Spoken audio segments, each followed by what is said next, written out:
persuade you, like we're trying to do today. My next point is going to be about addictions.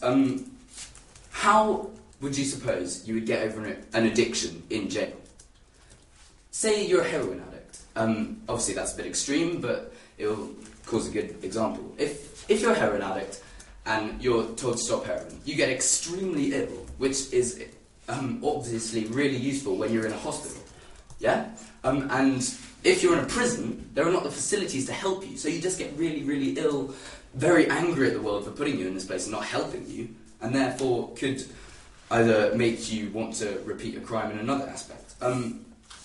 Also, you said that it was easier to be, well, sorry, it's easier to be in a jail environment better than a home environment, but surely, like, the family environment is better than criminals always, like, threatening you, taunting you, abusing you, and if the family or the area where you live is not a good environment, surely you would simply just move to a different part of the country.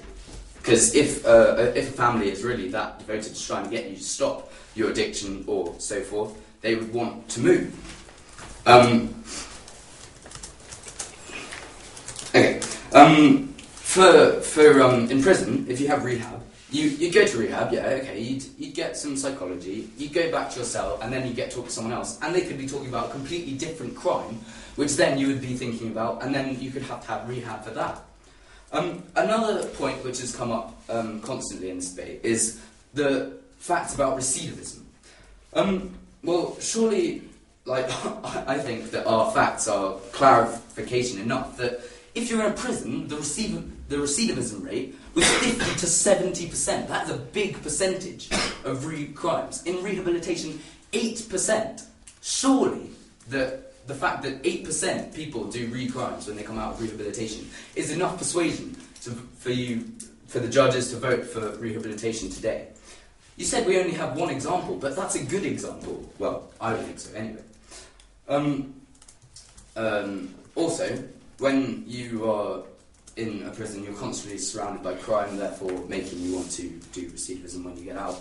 But in rehabilitation, you're only surrounded by very useful helpers, experts who it's their job to help you, and all they want to do is help. They're not interested in trying to persuade you to do more crimes to them, because obviously they're not bad people, they're good people, they're there to help you.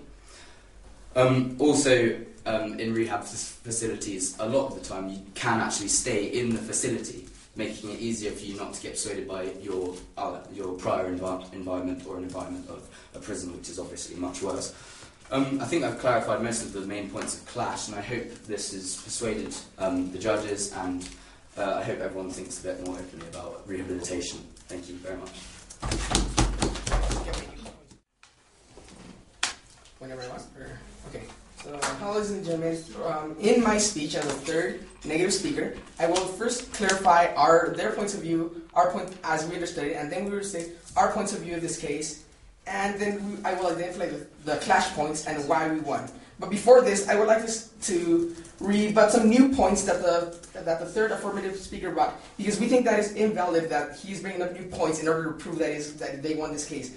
Their first new point was that this idea of a program, they never stated this in their case. They never stated this, and then he brought it up at the very end. We think that isn't fair, and yet we can rebut it because they said that this new program thing works. They never explained it thoroughly, so we can't. So there's really no way to know. And secondly, they said that they will be monitored at all times. And that we think that is impossible because if they say they can leave their homes. And then we would like to address their point about heroin addicts. It is quite obvious that is really a weak point because there is no heroin in prison. There is heroin on the outside. Just that completely destroys this argument because there is no real point in having somebody rehabilitated if they can just get this. And their third new point was this point about family and how that if their environment is good, the family helps, and then that if their environment is bad, they can just move to another place. This was a completely new point that was brought up at the end of the case, and so it is irrelevant, and that is why that does not count. And now, as our understanding of their criteria was that they want to promote understanding and social harmony. That was their criteria. And their first point was that rehabilitation is inefficient, and for that they gave the Mississippi, Missouri example. Secondly, they said that retribution has benefits, and their third point, as we understood it, was that youth crime is not conscious. Now, we have our criteria too, which is we want to accentuate the fact that we say prioritize, not eliminate, which was something that was contradicted in the whole debate, because first they said that they want to eliminate, then prioritize retribution, and we say that was our stance all along, but they brought it up 2 times. And so it is quite confusing, because first they said to eliminate, and so our first speaker based her speech on that. Then they went and contradicted that, so then our second speaker had to modify their speech. We believe this is unfair, and it is just a big contradiction in their part, and it makes the case quite unfair. Now, the first clash point was on this point of that rehabilitation is inefficient. They gave this Mississippi, Missouri example, whereas one state has retribution and it has a much higher recidivism rate, and then the other state has rehabilitation and it has a much lower recidivism rate.